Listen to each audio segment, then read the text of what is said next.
Olá, gente, tudo bom? Boa noite. Bem-vindo a mais um episódio do Gineco Talk, toda quarta-feira, às 20 horas. Segue a gente no Instagram, ativa o sininho e clica lá no link da bio para assistir na íntegra todos os episódios do nosso podcast. Me chamo Natália, sou ginecologista obstetra de formação, mas hoje foco na mastologia, certo? E minha companheira de podcast. Olá, pessoal, boa noite, tudo bem? Sejam muito bem-vindos ao nosso podcast, mais um episódio. Sou Carla Janieri, ginecologista obstetra, e vocês estão convidados a participar do nosso canal e assistir ao vivo todas as quartas-feiras a partir das 20 horas. Então, se inscreva lá no nosso canal, ative o sininho para vocês poderem receber as notificações e acompanhar a gente toda quarta-feira. Siga também a nossa rede social, tá? Quero agradecer a todos os nossos patrocinadores, ao Felipe Lustosa, do Empório em Casa, que mandou essa comida maravilhosa para nós. Então, se você quiser conhecer o Empório em Casa, lá tem almoço, tem jantar, fica ali na Lagoa Seca, pertinho de você, entrega em casa também.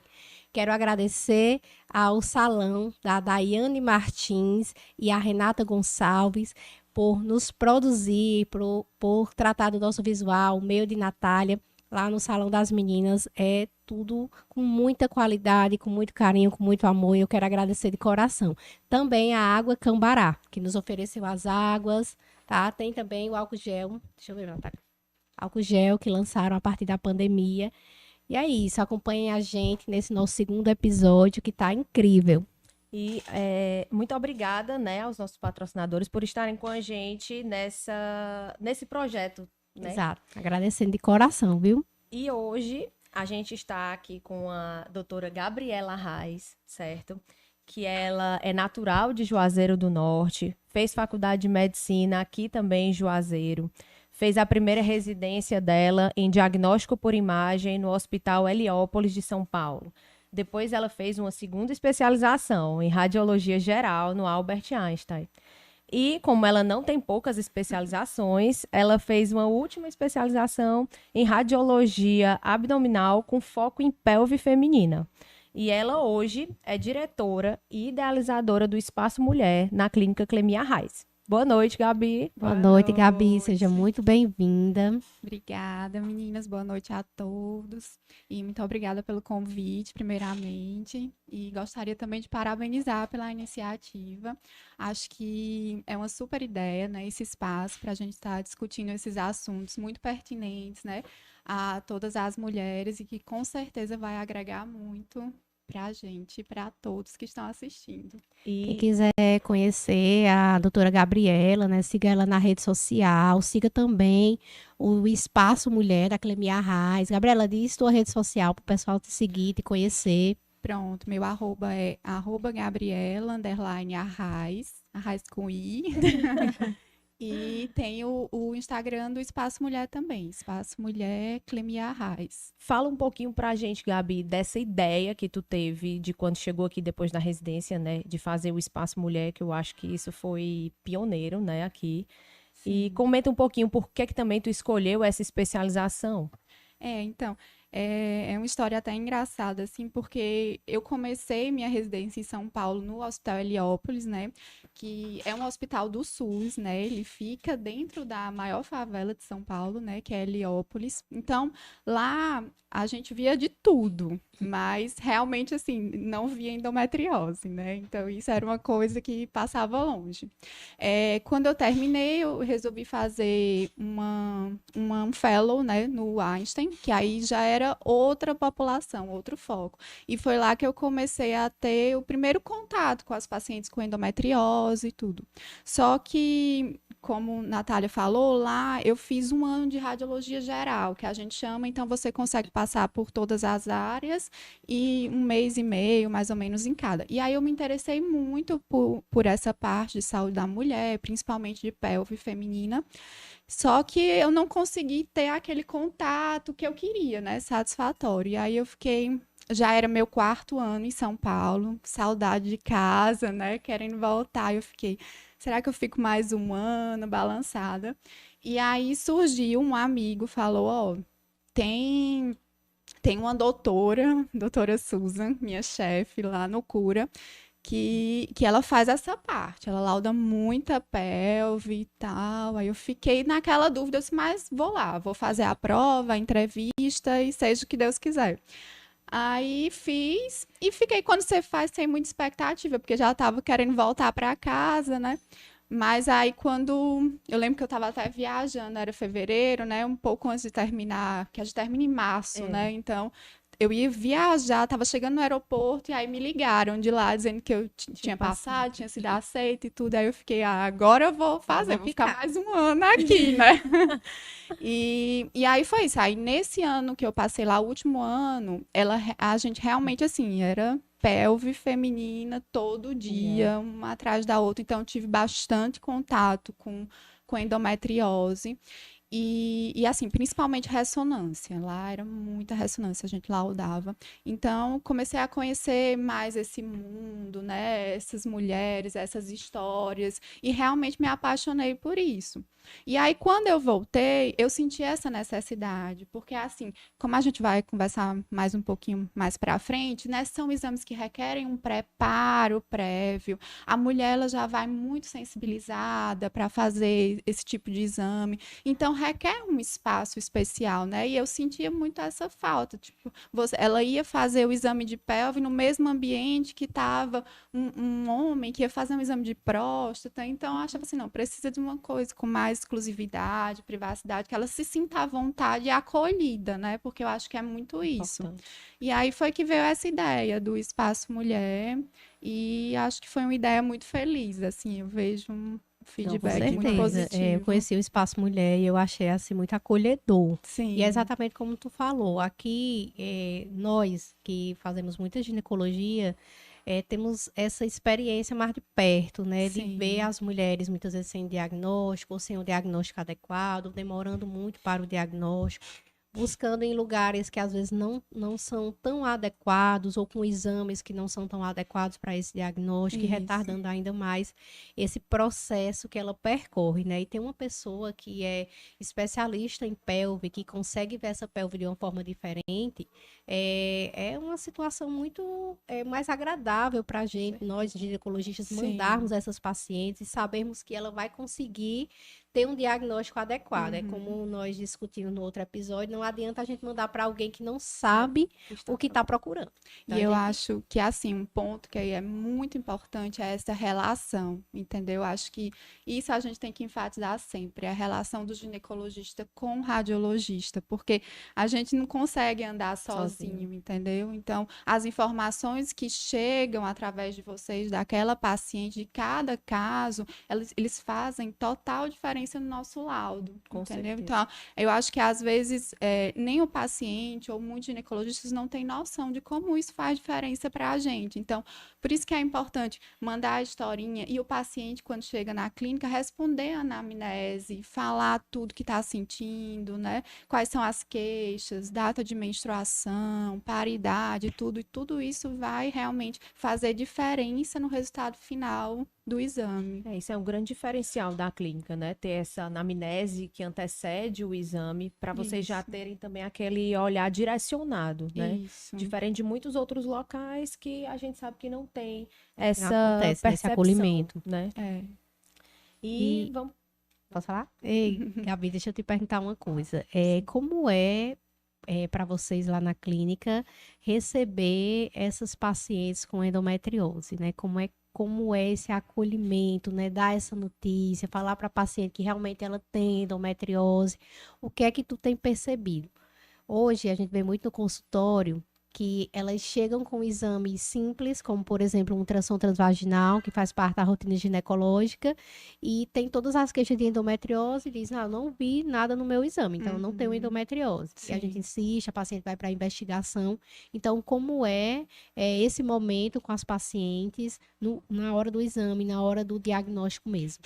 Então, na verdade, assim, a gente não tem esse momento final, né? Porque a gente tenta fazer o acolhimento todo pré-exame, né? Então, assim, nossa equipe, ela é formada predominantemente por mulher, né? Então, ela já tem esse acolhimento desde que ela chega na recepção. A técnica de enfermagem que vai cuidar, que vai fazer o acesso, que vai fazer o gel, que vai explicar todo o exame, né? E chegando ao ponto final do exame que vai ser visto, que vai ser laudado, né? Infelizmente, como a gente não tem esse contato pós-exame com o paciente, ela acaba indo para o acolhimento com o médico ginecologista, né?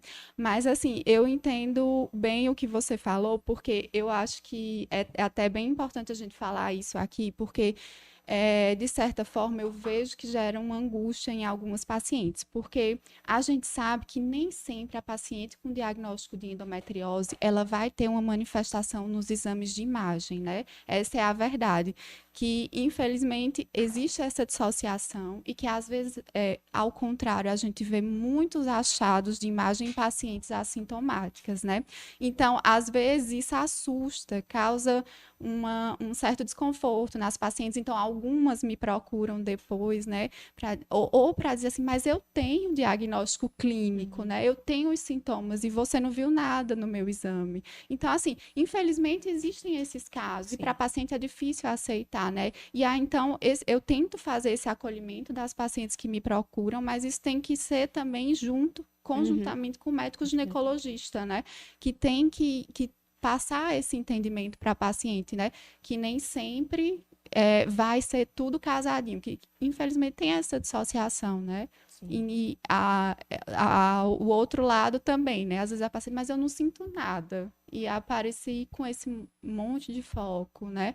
Então, existe, mas a gente tem que fazer esse acolhimento, tem que tentar explicar, né? Acolher aquela paciente, porque só sabe quem está passando, né? Então, acho que é importante vir de todos os lados esse acolhimento, por onde ela passar, né? E as informações baterem, né? Tipo, o ginecologista falar a mesma língua do radiologista, né? Que é bem importante. E, Gabi, a gente sabe que o mapeamento, né, de endometriose, ele pode ser feito pelo ultrassom transvaginal, com o mapeamento, mais a ressonância magnética pélvica, né? Isso. Um dos dois.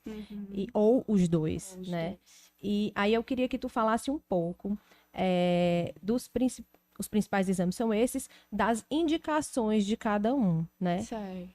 E assim, tu pode falar também, além da endometriose, né? Que a gente sabe que existem outras indicações. Então, esses dois exames são os exames indicados para avaliação da pelve feminina, entendeu? Que isso também é bem importante da gente falar, porque já recebi algumas pacientes que vêm com pedido de dor pélvica e aí foi solicitada uma tomografia. Então, assim, não é o exame ideal para a gente avaliar a pelve. A gente tem que entender primeiramente isso. Quando você quer, principalmente se você quer mapear a endometriose, tá certo? Então, a gente não consegue mapear a endometriose por tomografia ou por qualquer outro exame de imagem que seja. O mapeamento, ele realmente é feito por ressonância ou ultrassom transvaginal com preparo intestinal, que aí já é um ponto importante da gente distinguir que esse ultrassom, ele é um ultrassom especial, ele não é ultrassom da sua rotina ginecológica, que você vai lá, faz todo ano, ele é um ultrassom que você vai fazer um preparo prévio, e o mais importante, é um ultrassom que ele é feito de forma compartimentada, então eu vou avaliar todos os compartimentos da pelve, vou fazer manobras específicas, vou avaliar locais específicos, entendeu? Então, assim, não é aquele ultrassom transvaginal de rotina. Isso é a primeira diferença que a gente tem que entender, né? Então, os dois métodos para mapeamento, ressonância magnética da pelve, que também é feito com preparo prévio, ou ultrassom transvaginal com o preparo intestinal. Existem outros exames de imagem que a gente consegue ter uma suspeição, que a gente consegue indicar um mapeamento ou um exame mais específico. Então, no caso, a tomografia. A gente sabe que muitas vezes essas pacientes vão para o pronto-socorro, para a emergência, né, com uma dor pélvica que às vezes é uma dor mais aguda, ela sentiu, ela vai. Então, na tomografia, eu posso ver alguns sinais que chamem a atenção. Então, é importante falar isso também, para que a gente não retarde cada vez mais o diagnóstico dessa paciente, porque ela acaba indo para a emergência várias vezes, repetidas, faz a tomografia, não tem o diagnóstico, volta para casa. Então, assim, mas tem alguns sinais indiretos que dá para alertar, chamar atenção e mandar para um exame mais específico. Outro exame que é muito pedido também na rotina para infertilidade é a histerosalpingografia, né? Ela também não dá diagnóstico, muito menos faz mapeamento de endometriose, mas tem alguns sinais que vão chamar atenção, algumas alterações, muitas vezes o colega até coloca no laudo, que pode estar relacionada à aderência, sugerindo um exame a mais, né? Então, mas no final das contas, os dois exames que vão mapear é a ressonância e o ultrassom transvaginal, né? Com Com preparo. Não é comum chegar no nosso consultório, né, as pacientes falando exatamente isso, né? A gente sabe que a endometriose, ela não tem muita relação da dor com o tamanho da lesão, Sim. né? Então, as pacientes chegam muito angustiadas, porque tem uma dor intensa, mas ela faz um ultrassom transvaginal todos os anos e não tem nenhuma alteração. Uhum. E aí você tem que conversar com ela, dizer que não é o melhor exame, mas, doutor, eu fiz, tá aqui, meu exame tá normal. Sim. Ela não entende. E principalmente quando você manda, às vezes, fazer o mapeamento, né, seja por ultrassom, seja pela ressonância da pelve, e que não tem lesão. E aí você tem que explicar que existe a endometriose superficial e que essa lesão, ela não pode, não necessariamente ela vai ser vista, não quer dizer que ela não vai ter o diagnóstico de endometriose e ela não precisa ir tratar, porque no final o que importa é melhorar a qualidade de vida dessa paciente e tentar deixar ela ter uma vida mais tranquila, né, com a doença, porque a gente sabe que apesar de ser uma doença que maltrata muito a paciente, mas que você consegue trazer muita qualidade de vida para ela. Sim, com certeza. E no teu consultório, Gabi, como é que tá? Tu recebe muita paciente assintomática, que tu encontra lesão e sugere um mapeamento, que tu vê algo sugestivo, um ovário ali mais comprometido, ou alguma coisa que te chama a atenção e tu sugere que ela faça um mapeamento, ou tu acha que esse achado tu encontra muito mais quando a paciente ela vem direcionada? Não, a gente encontra, por exemplo, porque assim, no ultrassom de rotina, você consegue ver, por exemplo, quando a paciente tem um endometrioma. Então, muitas vezes, a gente surpreende com esse tipo de achado, né? A paciente veio fazer uma rotina, não... você começa a conversar, eu tenho cólica, mas estava achando que era normal até então. Então, você viu um cisto que sugere um endometrioma, já chama a atenção, né? E uma coisa que também está sendo muito batida na tecla por quem faz mapeamento é que mesmo no exame de rotina, a gente tem muita oportunidade de ver a região retrocervical. O transdutor ele chega muito próximo, então mesmo que não seja um exame direcionado, com um preparo, você consegue avaliar a região retrocervical, que a gente sabe que é o local mais comum de endometriose. Então, às vezes, você está fazendo um ultrassom de rotina, você colocou o transdutor, você vê um nódulo, uma placa, então isso chama a atenção. E aí você vai falar e vai sugerir que ela faça o mapeamento completo, né? Então, tem alguns sinais, sim. Às vezes, a gente vê um ovário que ele fica fora da posição normal. Então, você chama a atenção, será que esse ovário está aderido, né? Você faz uma certa manobra, que não é nada demais, vê que ele não movimenta, né? Então, tem alguns, mesmo no exame de rotina, há alguns sinais que chamam a atenção para você sugerir. E na hora, você tem a oportunidade de conversar com a paciente, né? Saber se aquela manobra está incomodando, se ela sente dor, se tem dor na relação. Então, assim, o ultrassom é muito bom porque você consegue ter o contato com a paciente, né? E aí, se a história for compatível, você pode sugerir, volte na sua médica, converse com ela, explique seus sintomas e peça um exame mais específico, né? E, assim, Gabi, só para explicar melhor, né? Qual é a grande... A gente sabe que são exames completamente diferentes. Então, qual seria a diferença, né, entre o ultrassom e a ressonância? Tanto de como é feito cada exame, quanto de especificidade, sensibilidade, qual o melhor Sim. para diagnóstico? Eu diria que essa é a grande questão, né? Assim, se você for pegar os artigos, esse é o ponto que todo mundo quer desvendar. Mas assim, vamos começar do começo. O preparo, ele é muito parecido, certo? Então, a paciente no dia anterior ao exame, ela vai fazer uma dieta pobre em resíduos, né? Que a gente sempre fala, pelo menos 4 a 6 horas de jejum. E no dia anterior, ela vai fazer uso dos laxativos, certo? No geral, 2 comprimidos, para ir limpando aquela parte final ali do intestino, que é onde a gente tem maior enfoque, né? No mapeamento. No dia do exame, esses protocolos mudam um pouco de acordo com cada clínica, mas pelo menos 1 hora antes do exame, ela vai fazer um flit enema, certo? Que vai limpar aquela porção final, a ampola retal. Então, o preparo é igual para os dois, né? Na ressonância, fez o preparo, chegou lá no dia do exame, a gente vai pegar um acesso para fazer o Buscopan, antiespasmódico, né? Que para a ressonância é totalmente importante, é assim, imprescindível. Por quê? A gente trabalha numa área que a gente tem movimentos peristálticos, né? Então, o intestino ele está se movimentando. Além disso, tem a contração uterina. Então, a gente tenta fazer esse antiespasmódico no intuito de diminuir o máximo possível, porque esses movimentos eles geram artefatos no exame e tudo isso vai prejudicar depois a leitura do exame. Além do acesso, ela vai fazer o gel vaginal. Lá na clínica, eu utilizo tanto o gel vaginal quanto o gel retal, porque eu aprendi a laudar assim e eu acho que o exame fica melhor Mais assim. completo, né? Isso. Existem alguns serviços que não fazem o gel retal. Por opção, vai de cada pessoa, de como aprendeu a laudar, de como acha melhor avaliar. Lá na clínica eu faço. Tem gente que faz também o soro retal, ao invés do gel, usa o soro. Então, vai depender de cada lugar o protocolo, mas é basicamente isso. O paciente entrou na sala, o exame ele dura em torno de 20 a 30 minutos no máximo. O contraste, que também é uma grande questão, né?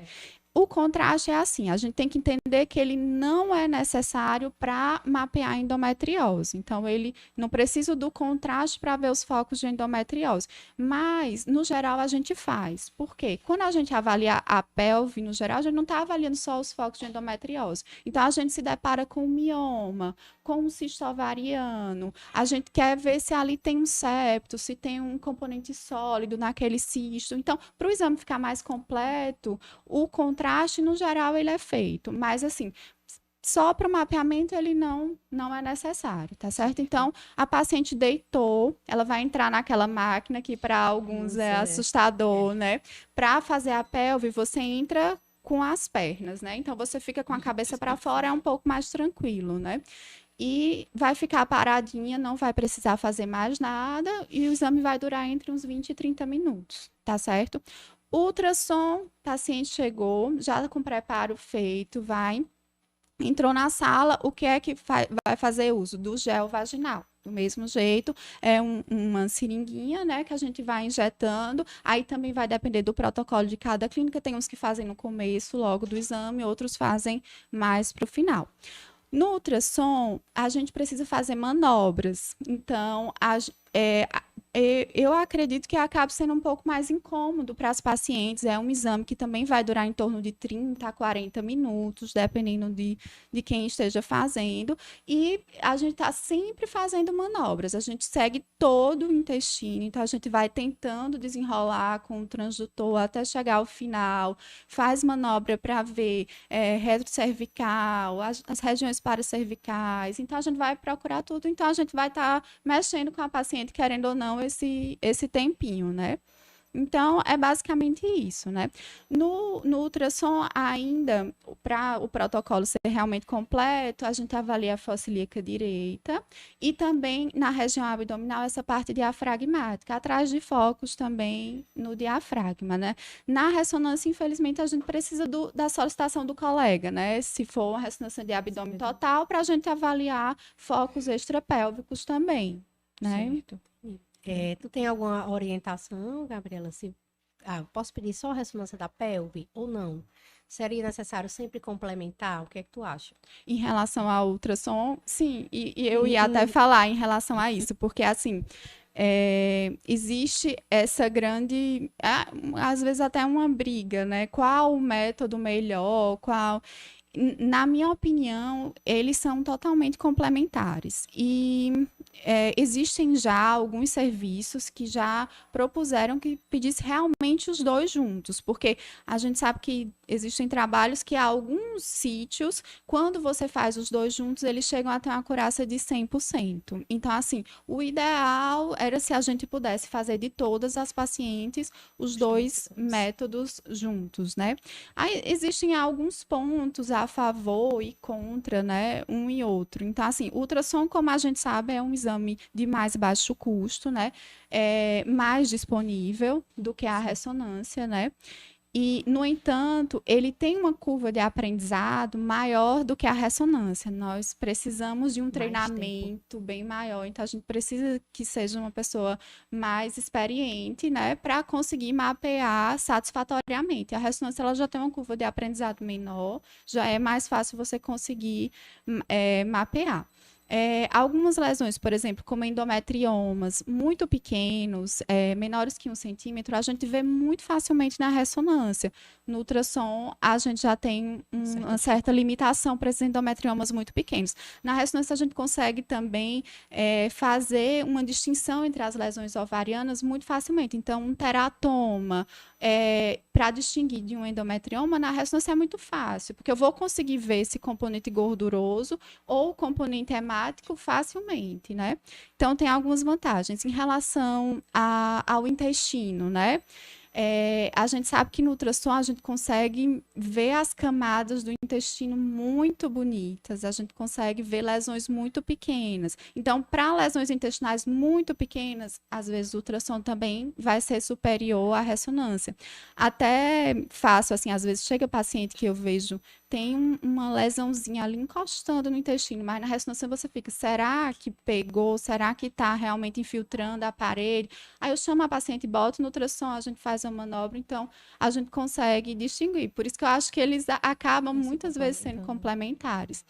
A ressonância tem outra vantagem, porque a gente consegue ter uma visão mais global da pelve. Então, por exemplo, a parede pélvica ou as estruturas nervosas, a gente não consegue avaliar bem pelo ultrassom. A ressonância a gente já consegue ter essa visão global, né? Assim como extrapélvica, né? Se você pede uma ressonância do abdômen total, você já consegue mapear com muita facilidade. Foquinhos pequenos diafragmáticos na ressonância, eles brilham para a gente. Então, assim, tem essas vantagens e desvantagens são muito em casos que são endometrioses incipientes. Aquela endometriose que você ficou na dúvida, né? Casos mais avançados, eu acho que os métodos são muito semelhantes, porque você vai conseguir mapear bem nos dois, entendeu? São minúcias, e se você conseguisse juntar os dois, seria o ideal mesmo. Tem algum período mais adequado para a paciente fazer esse exame ou não? Ela pode fazer em qualquer momento? Ela pode fazer em qualquer momento, mas algumas pessoas advogam não fazer no período menstrual.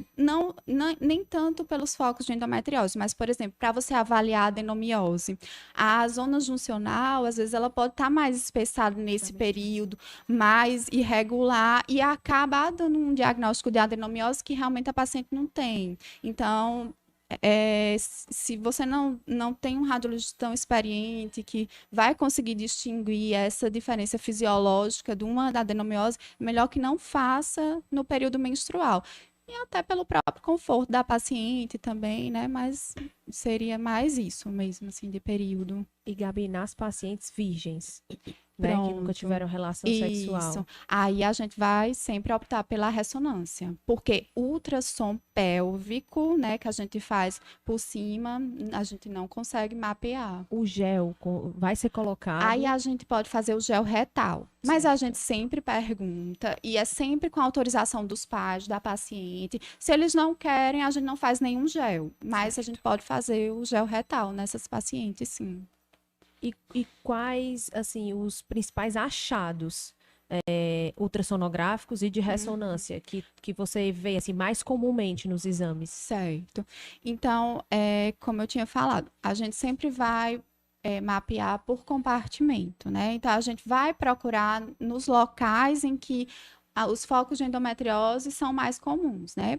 Então, principalmente região reto-cervical, ligamentos uterossacros, aquela região que fica por trás do útero, ali fazendo contato já com a alça do intestino, né? Que é um local muito comum. E as lesões, elas podem se apresentar como espessamentos, que a gente chama, então essas áreas vão estar espessadas, ou podem ser lesões nodulares, que aí a gente vai ver nódulos mesmo, os nódulos irregulares, espiculados, ou em placa, aquela lesão em manto, que já pega uma extensão maior, né? Então, essas são as lesões nodulares, né? Os teciduais. Além disso, a gente tem as aderências, né? Então, isso que também são achados bem importantes, que já denotam uma doença mais avançada, né? Então, a gente vê muitas vezes estruturas aderidas entre o ovário, o útero, o intestino. Além disso, tem os achados da endometriose ovariana, que também é um dos sítios mais comuns, né? Então, aí vão ser os cistos ovarianos, que são chamados endometriomas, né? E, além disso, outros sítios que são menos comuns. Então, por exemplo, umbilical, endometriose umbilical, que aí são queixas bem específicas. E, nesse caso, é muito importante que a paciente chegue para a gente com a queixa ou que a médica reporte essas queixas, né? Porque aí já são locais menos comuns, mas que a gente tem que procurar. Então, por exemplo, a endometriose umbilical, a endometriose de cicatriz cesárea, né? É bem Então, comum, né? exatamente. E que são queixas bem comuns, né? É aquela queixa daquele nódulo naquele local que dói em determinado período, né? Cíclica a dor, que às vezes sangra, que às vezes fica vermelha. Então, aí a gente já vai procurar por nódulos naquela região, né? Que são os sítios menos comuns. Mas, no geral, a endometriose, ela se manifesta assim, como espessamentos, placas ou nódulos. Sabe? E o acompanhamento dessa paciente, né, do exame, seja da ressonância, ou seja da ultrassom de mapeamento da pele. Como é que acontece? É obrigatório um acompanhamento anual? Tem algum período? Como é a orientação de vocês, da radiologia? Na verdade, assim, não existe um período exato para o acompanhamento. No geral, o que eu vejo é que costuma se pedir anualmente para as pacientes que estão em tratamento clínico, né, de mudança de estilo de vida. Então, para a gente ir acompanhando aqueles focos, ver a relação da progressão. Então, muitas vezes a paciente chega com um foco que está sangrando, a gente consegue ver uma lesão mais glandular, que tem um foquinho hemático. Com o tempo, aquela lesão ela se torna mais fibrótica, então vai diminuindo, né? Então, o acompanhamento é mais para isso, é ver a estabilidade dos achados, né? Ver como é que eles estão evoluindo e depende muito, o que eu vejo, da clínica da paciente. Então, as pacientes que voltam muito para fazer esse acompanhamento, a paciente refere persistência da dor, apesar do tratamento clínico, né? Então, eu acho que esse acompanhamento é muito baseado na clínica da paciente, na sintomatologia da paciente. Gabi, e quem que não pode fazer de jeito nenhum, né? Tipo, as contraindicações de cada exame. Esses exames, tanto a ressonância quanto o ultrassom, eles são exames bem tranquilos, certo? Que isso é importante a gente falar que não são exames que utilizem radiação. Não é uma tomografia, não é um raio-x, não é que nem a mamografia que utiliza, né, o raio-x, né, a radiação. Então, a ressonância, ela é um campo magnético, né? Então, é isso que vai gerar a imagem. As contraindicações seriam relacionadas a isso, né? Às vezes a gente vê até uns memes, né? Uma pessoa que foi atraída pregou, né, lá na máquina de ressonância. Então, seria mais isso, em relação a pacientes que usam marca-passo, né, ou que tenham algum objeto metálico no corpo, né. No geral, essas pacientes, como são pacientes mais jovens, né, elas não têm esses objetos que antes eram usados, né, que são contraindicados para elas, até a prótese. Hoje em dia, o material que é utilizado é bem tranquilo, assim, a gente consegue fazer o exame. Eu tenho muita paciente que às vezes tem DIU e tem medo de É, tem fazer medo, ressonância. exato, mas não tem problema nenhum, assim, é mais em relação a isso. Então, assim, é um exame super tranquilo. Em relação ao contraste, né, também é um contraste bem mais tranquilo do que o contraste que é utilizado na tomografia. Então, a contraindicação seria assim, paciente gestante, né, a gente tem que ter Sim. uma certa cautela, sempre pesar, né, risco-benefício. Paciente que está amamentando, a gente sempre orienta parar a amamentação, pelo menos uns 48 horas, fazer o contraste. E paciente que realmente tenha doença renal já estabelecida, né? Tem algum perfil de paciente, tipo, se a paciente for, vamos dizer, estiver mais na menopausa, que vocês peçam ureia, creatinina antes do exame? A gente só pede quando a paciente tem mais de 60 anos. Certo. Para qualquer exame que precise do contraste, Independente paciente. de ser A não endometriose. ser. Exatamente. A não ser que seja paciente que tenha rim único, né? Sim, tem Então, essas especificidades, né? aquelas situações mais específicas, já tem alguma alteração da função renal, então a gente fica mais de olho. Mas se não, Certo. paciente acima de 60. Em relação ao diagnóstico, né, a idade. Agora que a gente tem pedido muito mais, investigado muito mais sobre endometriose, cada vez chega com muito mais frequência no consultório paciente com essas queixas clínicas. Eu acredito que também, por ser tão explorado agora na mídia, né, sobre esse assunto. Então, quanto mais cedo o diagnóstico, melhor. Melhor. Principalmente para que a paciente consiga ter um tratamento adequado, que ela consiga ter qualidade de vida, que ela consiga não ter infertilidade. O que é que tu tem visto, Gabi? Quanto mais cedo tem dado o diagnóstico, mais ou menos com quantos anos, ou não tem relação? O paciente de todas as idades tem diagnosticado mais, o paciente mais jovem, a gente não consegue dar esse diagnóstico com tanta frequência. O que é que tu tem visto no teu dia a dia? Não, no geral é assim, o público que a gente vê mais realmente são pacientes entre 25, 40 anos, né? É a população que mais tem. Mas tem chegado, sim, bastante paciente jovem, entre 14, 15, 13, até 13 anos já com essa queixa. E aí vem muito para fazer a ressonância, né? Porque já vem com essa suspeita clínica, né? Nessas pacientes, em geral, a gente vê achados mais incipientes. Então, eu costumo ter bastante cautela de descrever esses exames, porque, querendo ou não, a paciente acaba ficando estigmatizada, né? Então, eu tenho bastante cautela de descrever. Apesar de que a gente vê que, ultimamente, tem sido até discutido a questão da endometriose superficial, né? Vista pelos exames de imagem. Então, assim, ainda não é uma coisa definida, com critérios bem estabelecidos, mas eles começaram a falar de alguns sinais indiretos. E esses mínimos espessamentos que às vezes a gente vê, uma assimetria, uma irregularidade, elas podem estar relacionadas à endometriose superficial. E hoje sabe-se que acreditava-se antes que essa endometriose superficial ela não era tão sintomática e hoje a gente sabe que não, que ela é bem sintomática.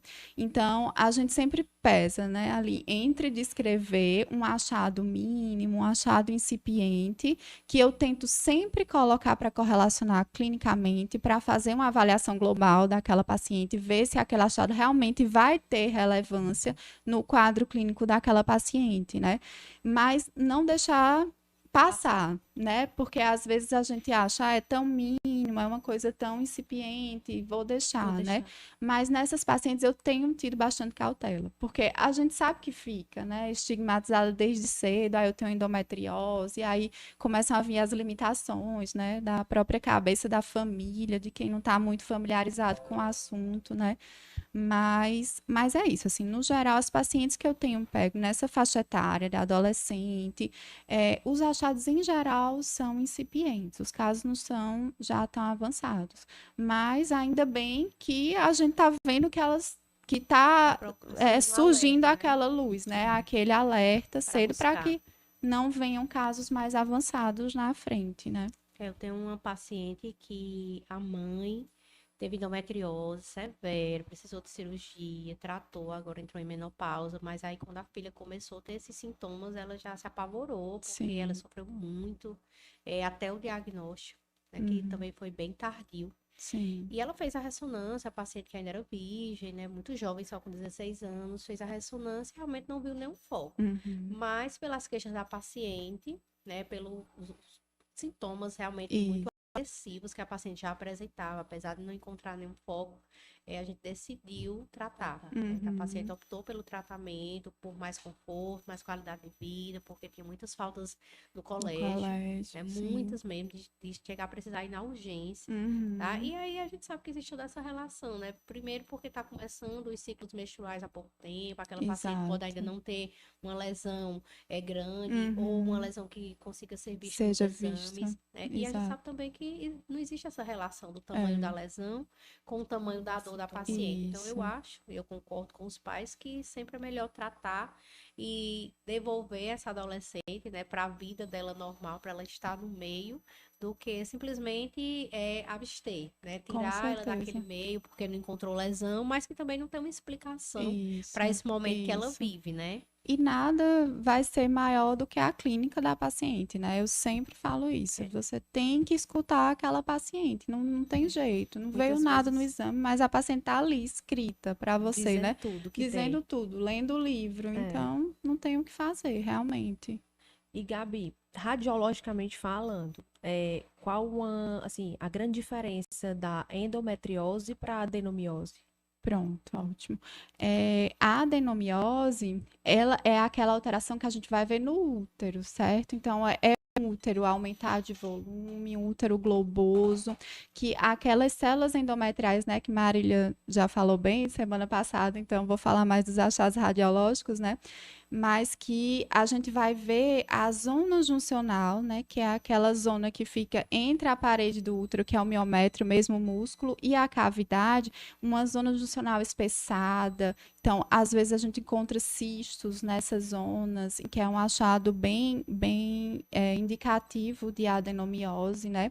Então, os achados eles estão confinados ao útero, né? Na adenomiose. A endometriose a gente tem que entender que é extraútero, né? Então a gente vai procurar focos na cavidade pélvica, no ovário, nas trompas, nos espaços, né? Nos recessos retrouterinos, vesicuterinos, na bexiga, no ureter, em várias outras estruturas, tanto pélvica quanto extrapélvicas, não? Então é uma doença extrauterina. É claro que também ela pode infiltrar a parede uterina, né? Então, não a endometriose, ela pode ocorrer ali no espaço, no retrocervical e se estender para a parede uterina, mas é uma doença que vem de fora para dentro do útero. A adenomiose, ela vem de dentro para fora. Então, essa é a diferença, né, nos exames de imagem.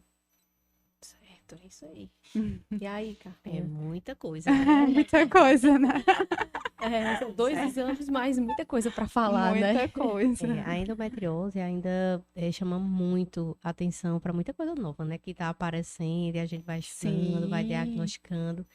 E principalmente com a mudança do estilo de vida, que, graças a Deus, muitas pacientes estão realmente aderindo, né? Estão se Sim. comprometendo com o seu Com o tratamento. tratamento. E estão tendo E estão resultado, tendo né? bons Eu sou resultados. super adepta, assim, eu acho que a atividade física e boa alimentação faz diferença em todos os aspectos, Exato, em então, tudo, né? Em é, tudo. E nessa avaliação posterior, né? Algumas vezes, dependendo da paciente, mesmo com a mudança do hábito de vida, ela persiste com aquela dor intensa. E aí, existe algum critério para tu ver lá na ressonância ou na ultrassom da pelve de mudança, né? Quando é que eu vou indicar? Eu acho que talvez mudou, né? Agora precisa de uma cirurgia ou não. Tem algum achado que chama mais atenção quando faz a comparação?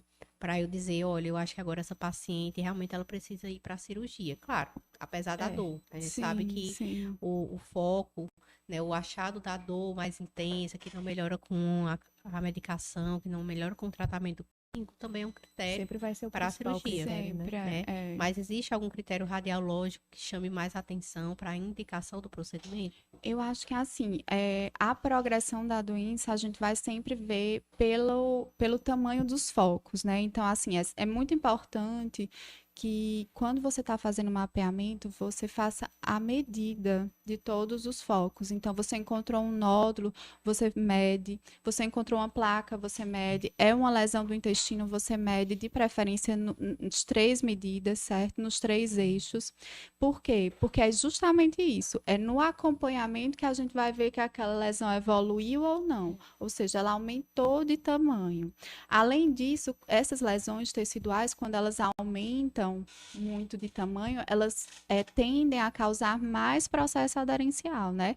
Então, essa aderência que progredindo vai para a chamada pelve congelada, né? Que aí já é um estágio mais avançado da doença, quando adere o útero com o intestino, com o ovário. Então, esses são sinais de progressão da doença, né?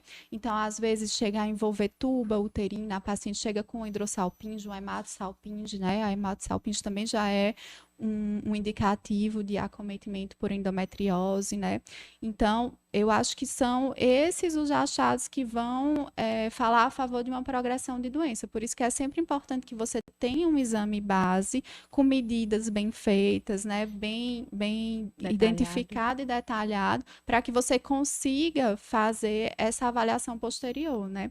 E assim, também é importante que a paciente sempre leve os exames anteriores, né? Porque às vezes vem fazer um acompanhamento. Então, quando ela faz lá na clínica, para a gente é o melhor dos mundos, né? Porque ela tem as imagens lá e a gente consegue colocar uma do lado da outra e fazer essa comparação. Mas às vezes a paciente não fez. Então, é importante que ela leve todos os exames para a gente ver como é que tá lá, né? Como é que era aquela lesão e como é que tá atualmente.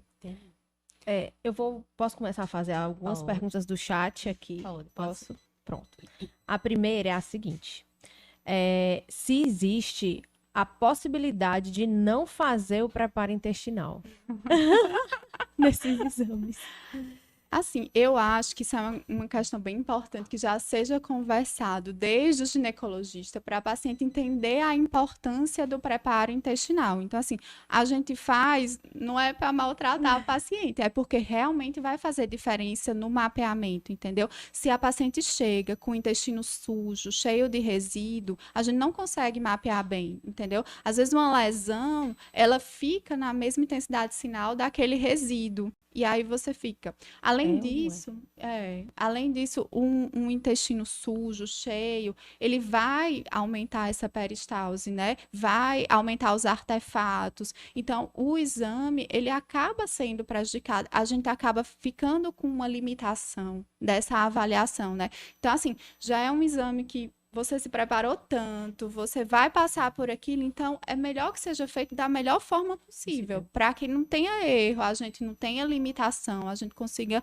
avaliar 100% todas as estruturas. Quando acontece alguma coisa dessas limitações, Gabi, para-se o exame, pede para a paciente retornar em outro dia, né? Às vezes, porque assim, meu técnico, ele já é bem treinado, né? Sim. Então, às vezes ele chega, ele faz só a primeira imagem, que a gente chama do scout, né? Aí ele chega, doutora, olha essa paciente, tá com o intestino muito sujo. Então, realmente, se eu vejo que tá muito sujo, que vai limitar o exame, aí a gente conversa com a paciente, explica a situação, pede para ela fazer um novo preparo, porque a gente sabe que nem toda paciente é igual. Algumas pacientes tomam o laxante, ligam pra gente, olha, não fez efeito nenhum. Então, ou tem que tomar mais, ou fazer um preparo mais prolongado para conseguir realmente limpar o intestino.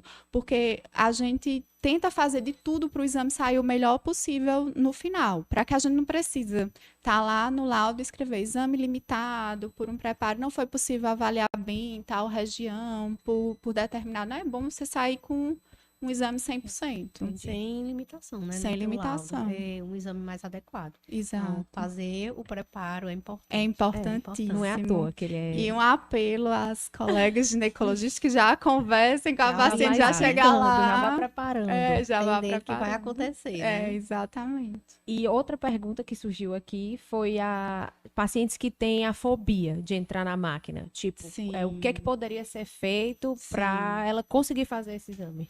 Pode ser feito sedação? Isso, exatamente. A gente tem essa possibilidade. Então, pacientes que realmente não conseguem, tem a possibilidade de fazer com sedação. Dá aí certo, sim. O anestesista vai no dia. Exatamente.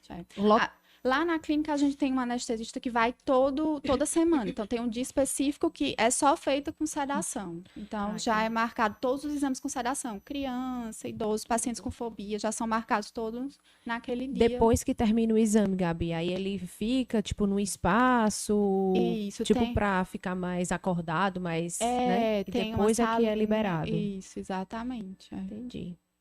Então é isso. Um assunto muito produtivo, né? Bem- Endometriose Bem é detalhado também. que extenso. ela- É muito extenso. A gente É. tinha semanas pra ficar discutindo. Falando sobre isso. É por isso que nós dividimos com tantos colegas, Sim, né, para sim. falar sobre esse assunto, porque seria intenso. A gente não ia terminar nunca o É, nosso Com podcast certeza. para abordar sobre tudo isso. Mas é um assunto Gabi, bem rico, né? muito rico. Realmente, eu gosto muito desse mundo da endometriose, da saúde da mulher. E acho que tem muita coisa para explorar, né? Muita informação a ser Muita. dita. E tu tem mais alguma coisa que tu queira falar para as pacientes relacionada à endometriose, as pacientes que tu acompanha lá no Espaço Mulher? Quero dizer que a gente está à disposição, a gente sempre lá para acolher.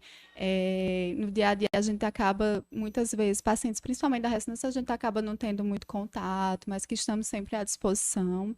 E também aos colegas ginecologistas sempre, né? Estamos à disposição para discutir, para cada caso, né? Eu acho que essa ponte, né? Esse link só agrega a todas as partes.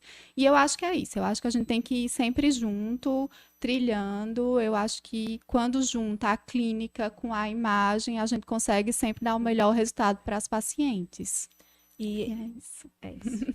E a gente só tem a agradecer a Gabi, ao tempo dela, né, em ter vindo aqui compartilhar com a gente tanto ensinamento legal. Quem não teve as perguntas respondidas, gente, pode ir no meu Instagram, no da Carla, no da Gabi. Podem fazer perguntas também. A gente vai tentar responder o máximo que a gente puder, certo?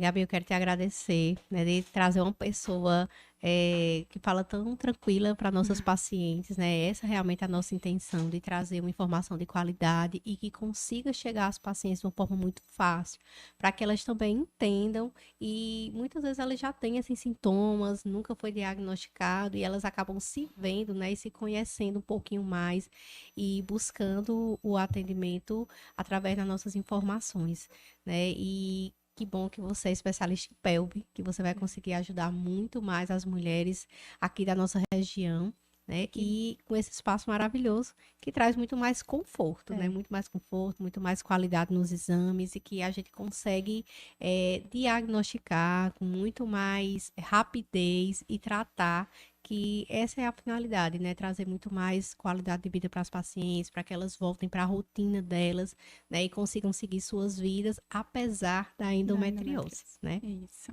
Eu que agradeço, Maria, a oportunidade de poder estar aqui falando, acho que desmistificando um pouco, né, essa questão dos exames, que às vezes assusta tanto, né, quando a paciente recebe aquela solicitaçãozinha, mas é isso. Espero que tenha dado para agregar alguma Não, coisa. foi Às vezes a ótimo. linguagem radiológica não é tão Mas foi acessível, perfeito. mas espero Mas que foi tenha ótimo, dado graças certo. a Deus. Não, e você que veio assim, com essa ideia nova do Espaço Mulher, né? Uma pessoa que é jovem, nova, que os equipamentos da Clemi, a gente sabe que são equipamentos de ponta.